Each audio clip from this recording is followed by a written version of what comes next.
தென்திருப்பதி குணசீலம் பிரசன்ன வெங்கடாஜலபதி கோவிலில் பிரம்மோற்சவம் திருக்கல்யாண உற்சவம் சிறப்பாக நடைபெற்றது. திருச்சி திருச்சி மாவட்டம் குணசீலம் பிரசன்ன வெங்கடாஜலபதி கோவிலில் ஆண்டுதோறும் புரட்டாசி மாதம் திருவோணம் நட்சத்திரத்தில் நடைபெறும் பிரம்மோற்சவ விழா தற்போது நடைபெற்று வருகிறது. தென்திருப்பதி என அழைக்கப்படும் இக்கோவிலில் பிரம்மோற்சவத்தின் பகுதியாக திருக்கல்யாண உற்சவம் நேற்று வெகு சிறப்பாக நடைபெற்றது. இந்நிகழ்ச்சியில் பெருமாள் ஸ்ரீதேவி பூமிதேவி உபய நாச்சியார்களுடன் திருக்கல்யாண மண்டபத்தில் எழுந்தருளி மங்கள வாத்தியங்கள் முழங்கிட பட்டாச்சாரியார்கள் திருமண வைபவத்தை நடத்தினர்.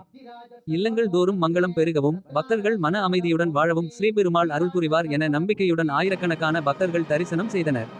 பெருமாள் தினசரி பல்வேறு வாகனங்களில் எழுந்தருளி வீதி உலா வருகிறார். பிரம்மோற்சவத்தின் முக்கிய நிகழ்ச்சியான தேரோட்டம் அக்டோபர் 2ஆம் தேதி காலை நடைபெற உள்ளது.